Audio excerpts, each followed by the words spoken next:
Ora, havia alguns gregos entre os que tinham subido para adorar no dia da festa. Estes, pois, dirigiram-se a Filipe, que era de Betsaída, da Galileia, e rogaram-lhe, dizendo: Senhor, queríamos ver a Jesus. Filipe, ao dizê-lo, foi dizê-lo a André, e então André e Filipe disseram a Jesus. E Jesus respondeu, dizendo: É chegada a hora em que o Filho do Homem há de ser glorificado. Na verdade vos digo que se o grão de trigo caindo na terra não morrer, fica ele só. Mas se morrer, dá muito fruto. Quem ama a sua vida, perdê-la-á. A quem neste mundo odeia a sua vida, guardá-la-á para a vida eterna.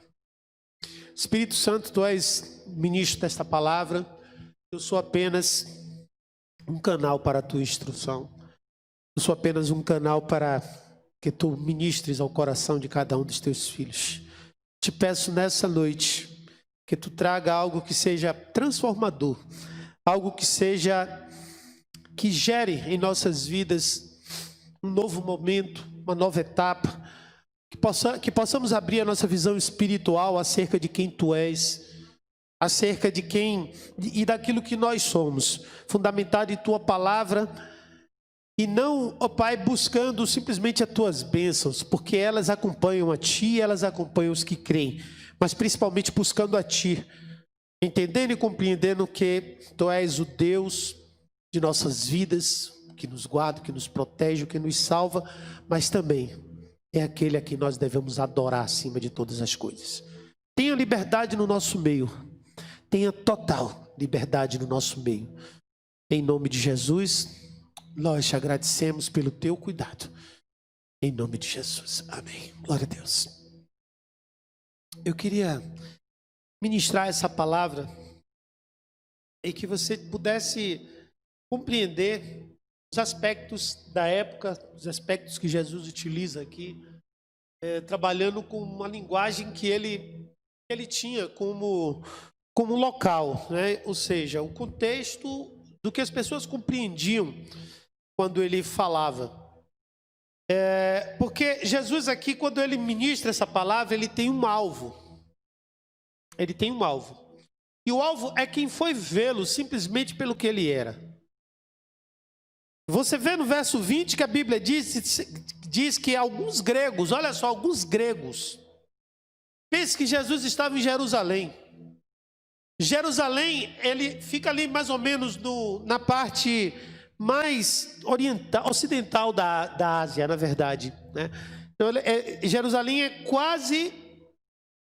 mais próximo da Turquia, da Europa, aquela parte principal, do que do resto da Ásia, né? Tanto que Israel é considerado como Europa. Israel não é considerado como Ásia. Israel não é considerado como Ásia. Turquia, Israel não são considerados como Ásia. Tanto que eles disputam no futebol as Copas Europeias, os times de lá disputam a Liga dos Campeões e tudo mais, né? E a Grécia, ela fica mais dentro mesmo da Europa. É uma pequena península que fica próxima ali à Itália, naquela região no mar Mediterrâneo. Tem alguns outros mares ali, Adriático e tal. Quem se lembra de geografia vai lembrar desses mares, né? Mas que são ramificações basicamente do mar Mediterrâneo. Então, para eles chegarem até Jerusalém, era uma longa caminhada. Não era assim um local tão perto, tão simples. E considerando a tecnologia da época, considerando que para chegar lá, eles precisavam menos, né? Não era que nem hoje. Hoje aqui a gente está transmitindo esse culto online e pessoas no Instagram, no YouTube, talvez no mundo todo, em outros estados, não sei quem é que está assistindo agora, estão ouvindo, vendo ao vivo, mas naquele tempo não, naquele tempo era necessário um deslocamento e eles foram ali para adorar. Não eram judeus, eram gregos, eram gentios que foram ali para adorar. Mas eles foram para adorar e quando eles chegaram lá, eles procuraram saber onde é que estava Jesus. E eles dirigiram-se a Filipe, mas eles não sabiam que é Filipe. João sabia que era Filipe, mas eles não sabiam que era Filipe. João, por que João? Estou dizendo que João, porque foi João que escreveu isso aqui. E aí ele chega para João e pergunta, ou para Filipe e pergunta, eu quero ver Jesus.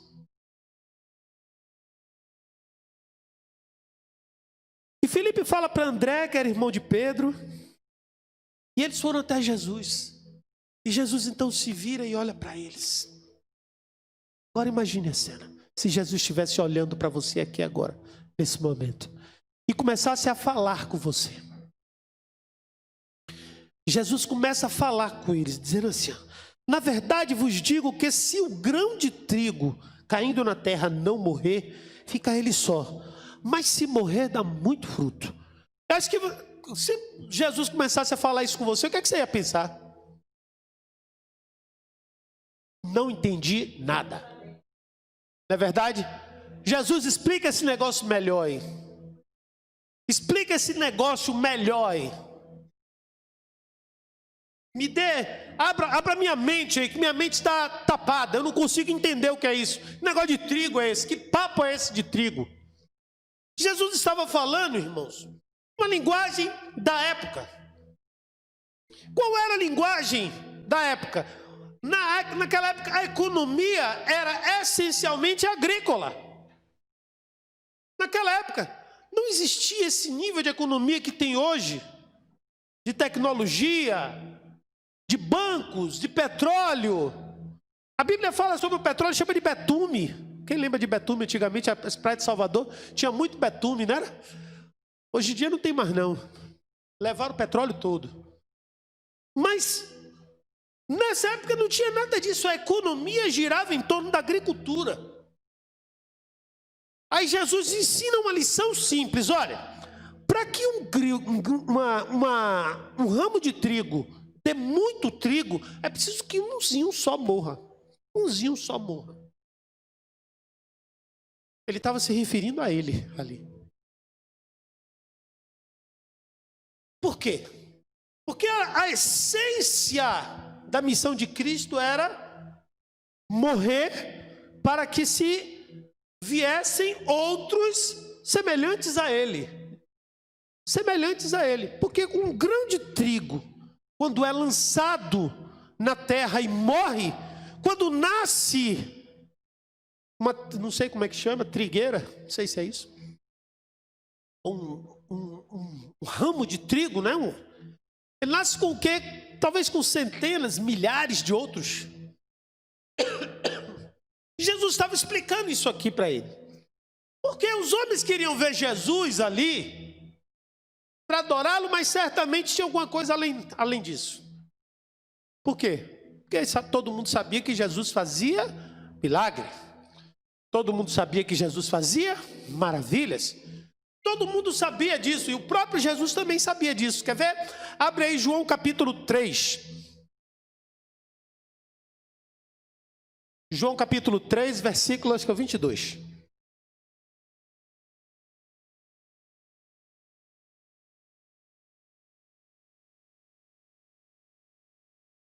Não, é João capítulo 2.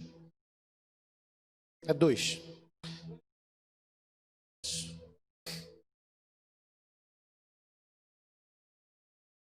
23, 22, agora, pronto. Quando, pois, ressuscitou dentre os mortos, os seus discípulos lembraram-se de que lhes dissera isto e creram na Escritura, na palavra que Jesus havia dito. Bota o 23 agora. E estando ele em Jerusalém pela Páscoa, durante a festa, muitos, vendo os sinais que fazia, creram no seu nome. Está vendo? Aí, agora olha só o que é que Jesus diz, ó. Verso 24. Mas o mesmo Jesus não confiava neles, porque a todos conhecia. Verso 25, e havia entre fariseus... Não, verso 24, só isso mesmo. Terminei. Não tem o 25. Cadê o 25 daí? Ah, sim. E não necessitava de que alguém testificasse do homem, porque ele bem sabia o que havia no homem. Então Jesus já sabia, irmãos, quando alguém ia atrás dele, o que é que ele queria? O que é que ele queria? O som? Tá. O que é que ele queria? O que é que as pessoas queriam? As pessoas iam sempre atrás de Jesus buscando alguma coisa. Você sabe que isso não mudou?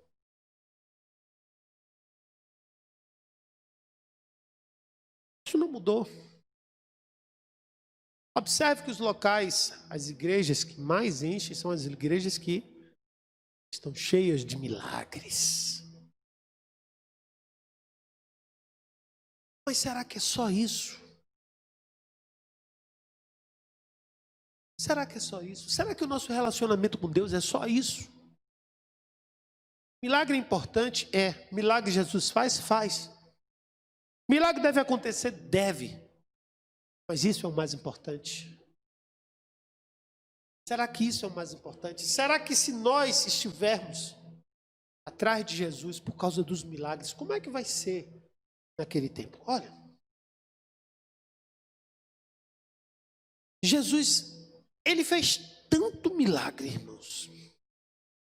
Mas tanto milagre. Tanto milagre. Que olha o que João escreve no capítulo 21, versículo 25. 21, 25. Olha só. Há, porém, ainda muitas outras coisas que Jesus fez. E se cada uma delas fosse escrita, cuido que nem ainda o mundo todo poderia conter os livros que se escrevessem.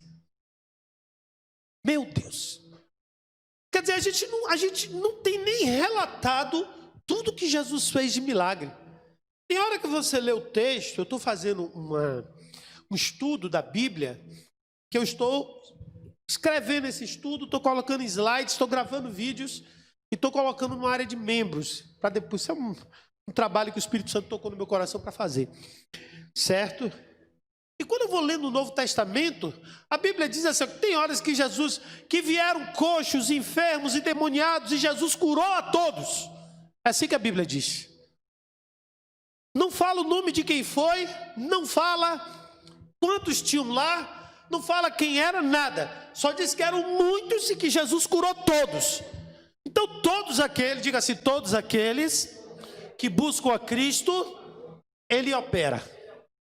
Então, alcançar o milagre de Deus, você só precisa ter fé. Diga assim, eu só preciso de fé. Mais nada.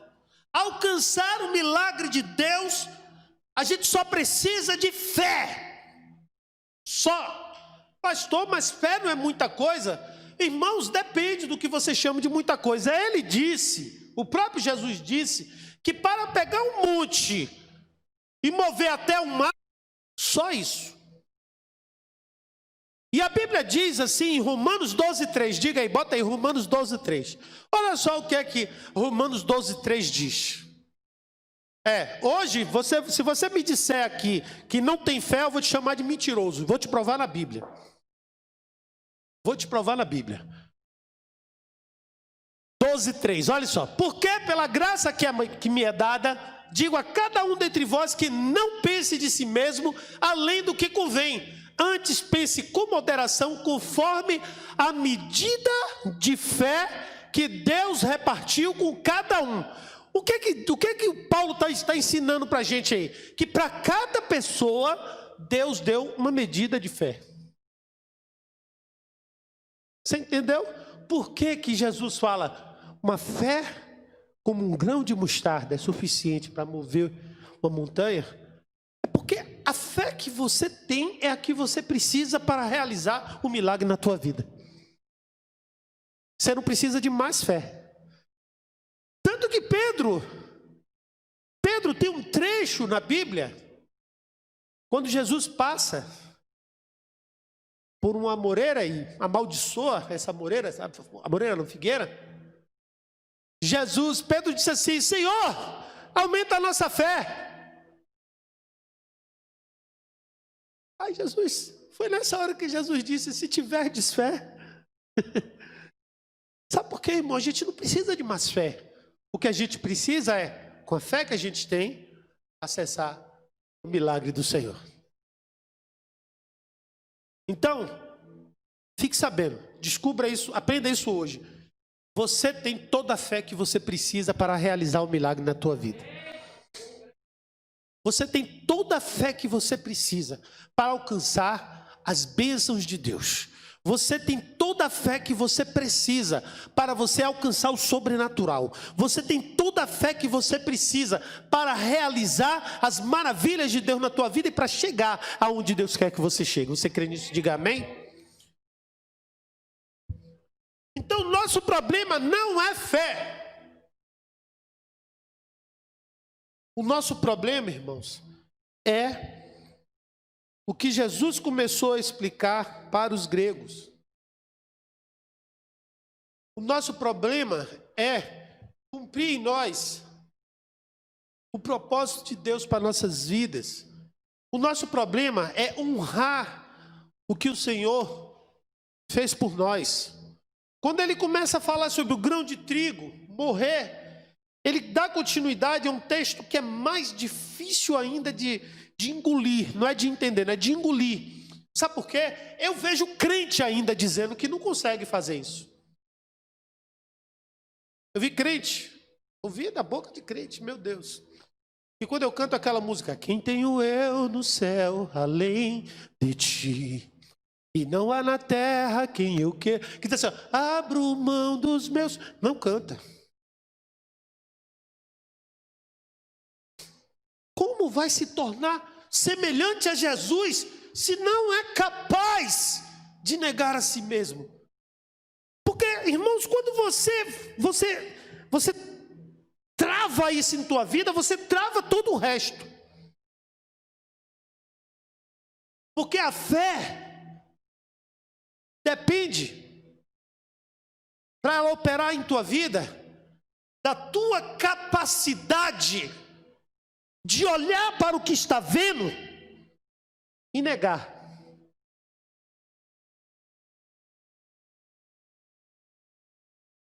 Como assim, pastor? Paulo diz que a gente não vive pelo que vê, pelo que vê. É a Bíblia que está dizendo isso. O que é que os homens viram? O que é que Pedro viu? Jesus sendo preso. O que é que Pedro fez? Negou Jesus 3 vezes. Foi o que os outros discípulos fizeram? Se dispersaram, saíram correndo todo mundo. Sabe por quê? Não tinham fé. Ou melhor, não exerciam a sua fé. Não é nem que não tinham fé. Não exerciam a sua fé.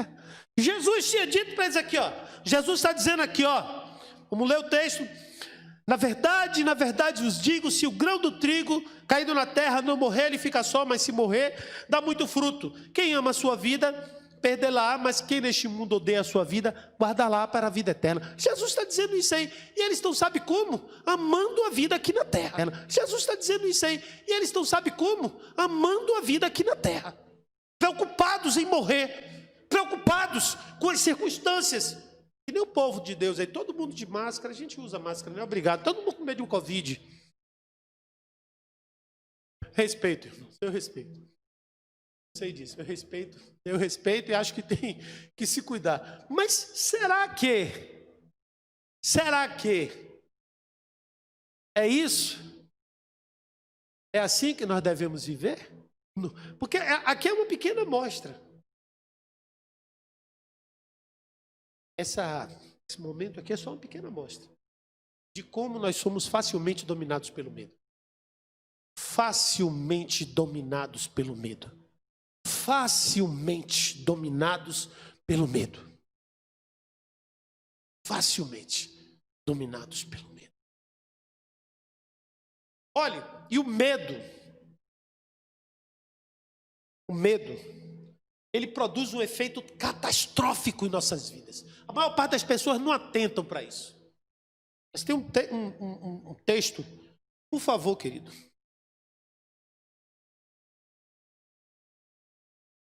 te dar um texto para você abrir aqui, aí, livro de Jó. Isso.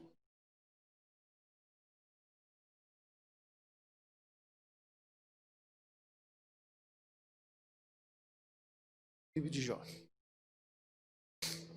Capítulo 3. Isso, Jó capítulo 3. versículo 25. Você sabe que tem muita gente que fica assim, questionando Jó. Parece que, você já viu, os amigos de Jó, tem Zofá, tem um bocado de amigo de Jó, né?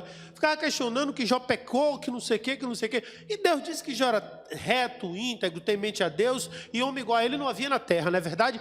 Mas você sabe o que foi que travou a vida de Jó? Você sabe o que foi que gerou aquilo na vida de Jó? Será que você pode ler junto comigo? Porque aquilo que temia me sobreveio, e o que receava me aconteceu. Diga-se medo. Toda vez que o inimigo traz uma notícia ruim para a gente, sabe o que é que a gente fica? Com medo. Por isso somos dominados pelo medo. Quando Jesus liberou essa palavra, que é uma palavra dura, não é uma palavra, eu confesso, irmãos, que não é uma palavra fácil de ouvir. Mas quando os discípulos ouviram morrer, eles tiveram medo. Medo. Medo. E às vezes a gente não se entrega mais ao Senhor, não abre mão, não nega ao nosso eu, o nosso querer, aos nossos prazeres, os nossos sonhos, por medo. Medo. Às vezes está numa zona de conforto. Ó, tá ali, beleza, eu sou o crente consumidor. Você conhece o crente consumidor? O crente consumidor é que vai na igreja como vai no mercado. Vai buscar uma bênção, vou buscar uma palavra, vou buscar um consolo, vou buscar uma direção como no mercado. Vou comprar 1 quilo de carne, vou comprar meio quilo de arroz, vou comprar meio quilo de arroz, não vende, né? 1 quilo de arroz. Vou comprar um pacote de frango, um pacote de leite, 1 litro de leite. Vou na igreja buscar uma bênção. Não vem buscar o Senhor. Não vem adorar o Senhor. Porque aquele que adora o Senhor, aquele que vem buscar o Senhor, ele não se frustra com pequenos problemas, com pequenas dificuldades, com pequenas situações. Aqui, os gregos chegaram lá, vieram de longe. Você acha que foram para adorar? Não, Jesus já conhecia eles. Foram atrás de um milagre. Como a gente sempre vai atrás do milagre, eu também vou às vezes, irmão. Não nego não que de vez em quando eu também estou lá com a cara no pó. Deus, o que é que está acontecendo com minha vida? Faz parte. Isso faz parte do seu relacionamento com Deus. Faz parte do nosso relacionamento com Deus. O problema é só isso. É viver uma vida com Deus só buscando isso. Sabe por quê? Isso não dá solidez. Isso não dá profundidade. Isso não dá firmeza. Isso não dá qualidade de vida espiritual. Sabe por quê? É assim, ó. É que nem Ló. Vou para o lado de Tom as Campinas. Meus olhos estão vendo aqui, ó, as campinas verdejantes. Meus olhos estão vendo as campinas verdejantes. Se aproximando das campinas verdejantes. Só que no centro das campinas verdejantes, você sabe o que é que tinha? Sodoma e Gomorra. E quando ele chega na maravilha das campinas verdejantes, ele se vê inserido no contexto cultural, sociológico, total de Sodoma e Gomorra.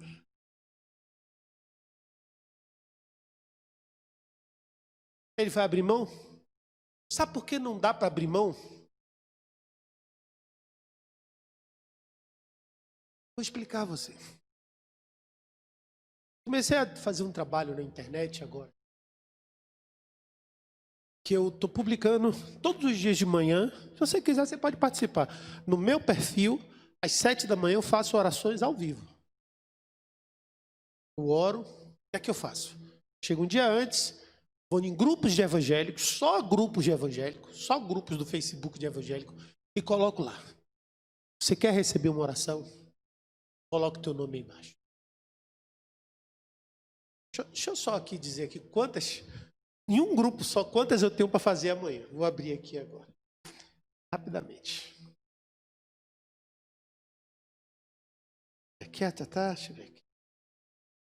Eu acho que só em uma aqui tem 39 pessoas, outra tem 47, outra tem 5, outro tem 40, outra tem 76. Tem uma aqui, 338. 338.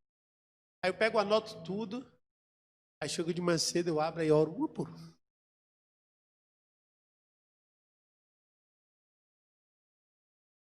Uma por uma.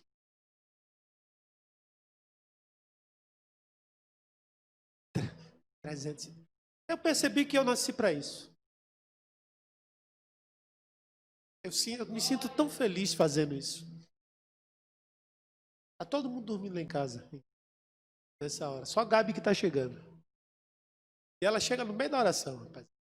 Ela fica lá embaixo esperando. Estou orando, Gabi. Estava vindo para cá e mudei, estou lá em casa agora. Sabe o que é isso, irmão? Sabe o que é isso? É a quantidade de pessoas necessitadas que tem por aí, mas não entendem uma coisa. Jesus tentou ensinar isso, mas pouca gente insiste em não aprender.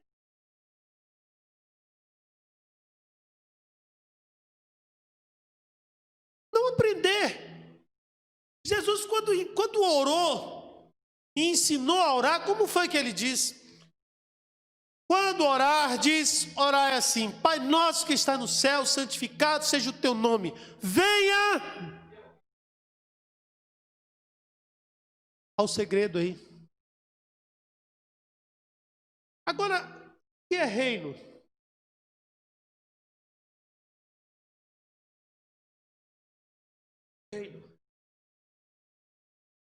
Reino é governo, irmão.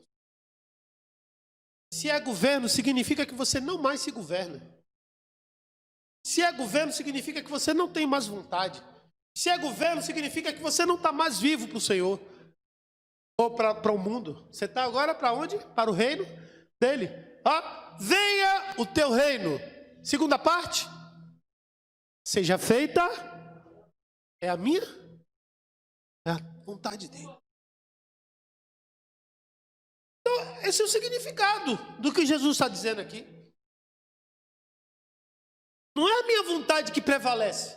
Ele está dizendo aqui, você quer ver que Jesus foi assim? Jesus foi assim. Getsemane. Jesus já sabendo o que ia acontecer, já tinha revelado a traição de Judas, estava se preparando espiritualmente para ir ao encontro dos soldados, chama Pedro, João e Tiago para orar, leva lá para o Getsemane, os 3 carnudão, o agente dorme. E Jesus ora, mas quando ele ora, a carne dele foi tão maltratada que ele começou a suar gotas de sangue.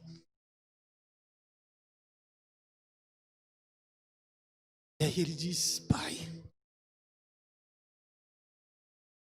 se possível for, afasta de mim este cálice,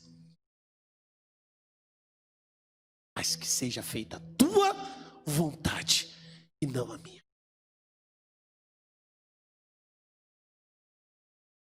Quantos de nós temos essa coragem? A pessoa não está nem cantando louvor, abro mão dos meus sonhos e dirá ser lançado. Cova dos leões.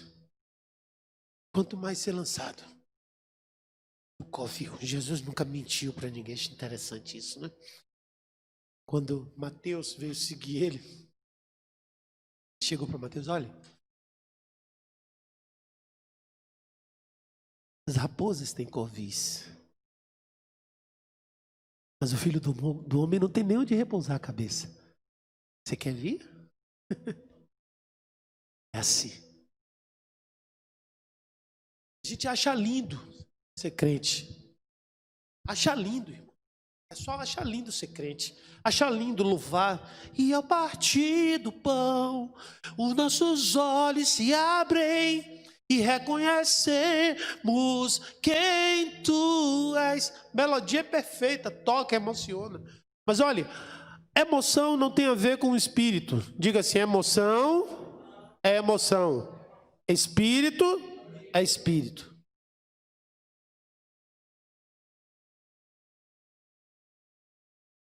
Eu acho que para chegar no nível espiritual você passa pelo emocional. Mas muitas vezes as pessoas param no emocional. Sabe por que o emocional é mais gostoso? E o espiritual, irmãos, é muito difícil. A essência do espiritual, a essência é o amor. A essência do espiritual é o amor. A essência, o mais profundo do espiritual é o amor. A revelação da espiritualidade de alguém está no amor. Você sabe o que é que a Bíblia me ensina sobre amor? O que a Bíblia me ensina sobre o amor? Abre aí 1 Coríntios capítulo 13, versículo 4 em diante. Olha o que a Bíblia me ensina sobre o amor.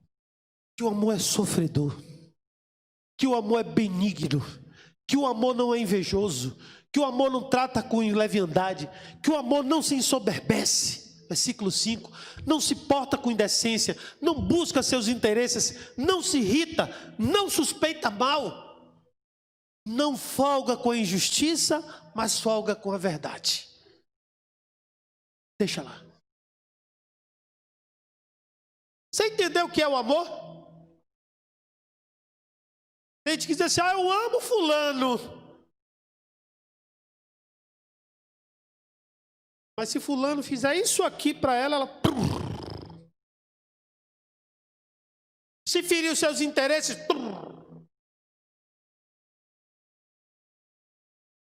Amor, irmãos, muito mais do que o que a gente pensa.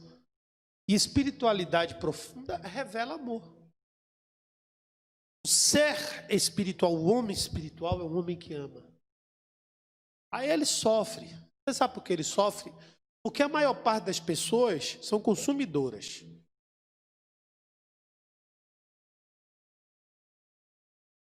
Você me serve enquanto você me ajuda. Com Jesus foi assim também. E era isso que ele estava dizendo para os gregos lá. Ó, você quer me ver? Para me ver você tem que morrer. Para saber quem eu sou, de fato, de verdade, você tem que entregar a sua vida. Entregar a sua vida. A palavra é até dura. Um monte de novo crente aqui, mas a verdade é essa. Sabe por quê, queridos? Porque o amor de Deus não é um amor barato, como é a maior parte dos amores, do amor que a gente conhece no mundo. A mídia nos ensina sobre o amor, que amor sendo sexo, amor sendo paixão, amor sendo química, né? Diz que é uma química, que sente uma química. Amor não é química, irmãos. Química é coisa desse mundo. Diga-se, química é coisa desse mundo. Amor é sobrenatural. Amor é maior do que tudo. Sabe por que é maior do que tudo? Porque Deus é amor. Se ele revela Deus, então o amor se revela a Deus, o amor também tem que revelar Deus em nós. Mas como é que você pode revelar Deus em nós? O que você chama de amor? O que é que você chama disso? É quando Jesus ele diz assim, olha, eu estou morrendo na cruz, vou morrer por amor. Ou morri por amor. Que a Bíblia diz que foi isso que aconteceu, não foi? Ele morreu por amor. A quem? A mim e a você. Ele morreu por isso. Por amor. Ele morreu, sabe para quê? Para que as maldições das nossas vidas não permanecessem.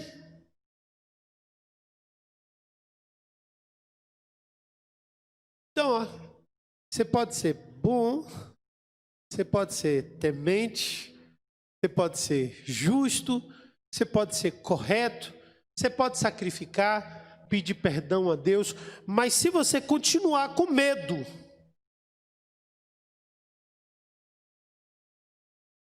de entregar a sua vida definitivamente ao Senhor,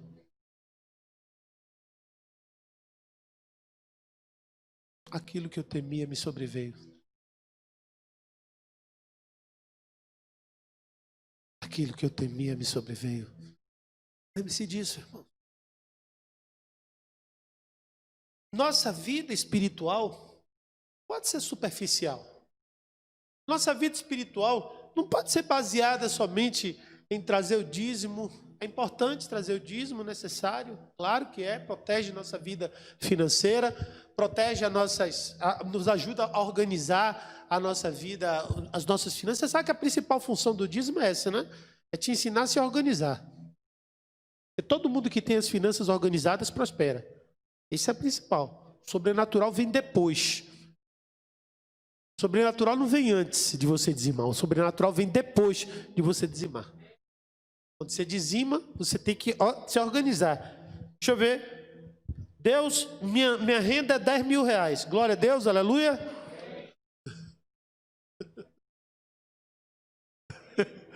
Fazer uma melhor, é 1.000 reais, que é mais difícil viver com 1.000 do que com 10 mil, né? O dízimo de 1.000 é muito maior do que o dízimo de 10 mil, viu? Muito maior, saiba disso.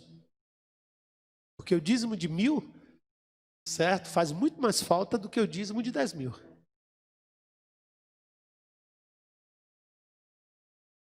É por isso que quem é fiel no pouco, Deus coloca no muito. Está entendendo isso? A lógica do reino qual é? Se você consegue ser fiel no pouco, Deus vai te colocar sobre o muito. Por quê? Se você administra bem o pouco, você vai saber administrar o muito. Mas se você não administra bem o pouco, não vai administrar também o muito. Então, ele fala isso. A lógica do reino é essa, irmãos. A lógica do reino é cortar onde dói. A lógica do reino é abrir mão daquilo que você tem valor, do que tem valor para você. Sabe para quê? Para você colocar o verdadeiro valor de Deus na tua vida. Porque isso aqui é honra. Honra. Não adianta levar uma vida superficial, não, irmãos. Não adianta levar uma vida de aleluia, glória a Deus, louvor bonito, sentimental, chorar por nada, não, irmãos. O que precisa realmente é ter profundidade com Deus, é abrir mão. Deus me chamou, então eu vou. Vai ser difícil? Vai ser duro? Vai, mas eu vou. Sabe por quê? Porque quem vai me glorificar é Ele. Um dos textos mais poderosos que eu encontro na Bíblia está em Filipenses capítulo 2, a partir do versículo 5. Mais poderosos. De sorte, e olha só como é que Paulo começa falando. Haja em quem? Diga assim, haja em mim. O mesmo que? Então, se eu tenho que sentir alguma coisa, que eu sinta é isso aí. O mesmo sentimento que houve também em Cristo Jesus, que,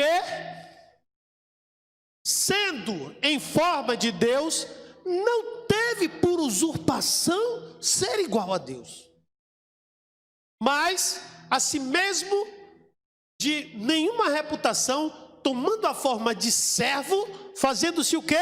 Semelhante aos homens. E achado na forma de homem, humilhou-se a si mesmo. E sendo obediente até a morte. E a morte de Cristo. Mas a coisa mais difícil hoje é achar obediência no meio da igreja. As pessoas obedecem ao que é conveniente. Sabia disso? Você sabia que na igreja está cheio de não é bem assim? Você conhece um monte de não é bem assim? Você conhece essa palavra? Não é bem assim não, pastor. Está escrito na Bíblia, mas não é bem assim. Está escrito daquele jeito lá, mas não é bem assim.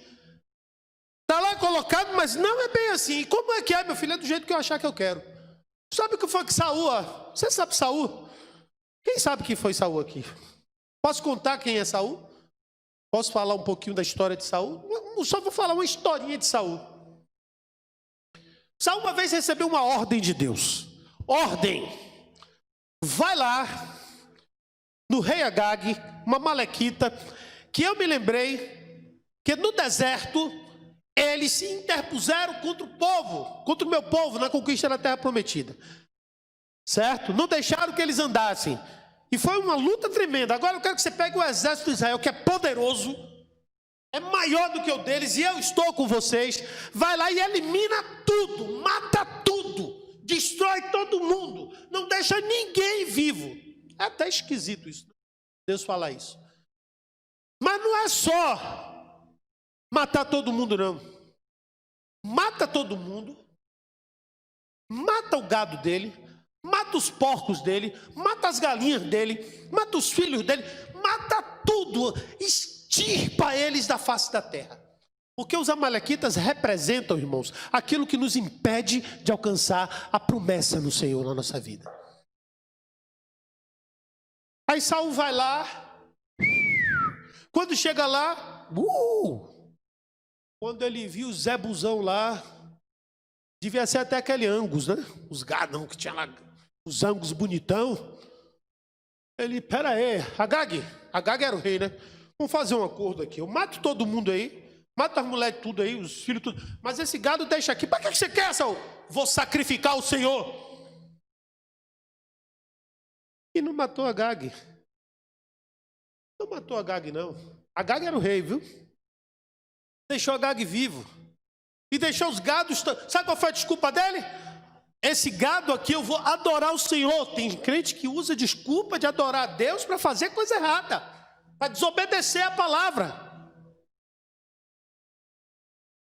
É misericórdia mesmo, irmã. É porque do tal não é bem assim. E aí, você sabe o que aconteceu? Agag aí Samuel chega. Epa, Saul, qual é o caso aí? Você não matou todo mundo, não? Não matei, não. Os gados ali eu vou sacrificar o Senhor. Aí Samuel chega e diz, olha, acaso Deus quer sacrifício? Acaso Deus quer gordura de carneiro? Deus quer obediência. Por quê? Rebeldia, Saul, é igual a feitiçaria para Deus, igualzinho. E aí Samuel vai, mata o Agag, mata os gado tudo. Mas, irmãos, sabe o que aparece lá em Ester? Lá em Ester, 500 anos depois, lá em Ester, aparece um tal de Amã, o Agagita. Sabe o que significa esse finalzinho? Ita. Da família de alguém. Levita. É isso? Filhos de Levita? Né? Você falou bem, Amaleque, que era o rei, Amalequita. Agag, Agagita. Essa brincadeira de Saul, saiu algum filho de Agag nesse meio que gerou esse tal desse Amã.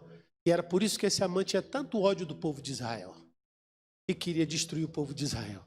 Ou a gente, irmãos, elimina esses elementos das nossas vidas e obedece a palavra de Deus, abre mão, tira, extirpa, morre para a gente mesmo, ou uma hora isso vem contra a gente.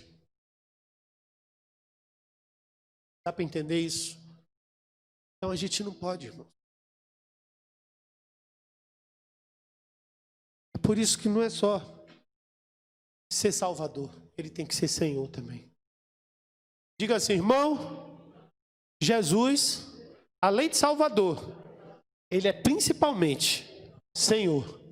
E se ele é Senhor, é porque ele dá ordem que a gente precisa obedecer. Nessa hora que a gente tem que morrer para a gente mesmo. É nessa hora, irmão, que a gente tem que continuar o texto ali, porque isso aqui tem um benefício. Olha lá.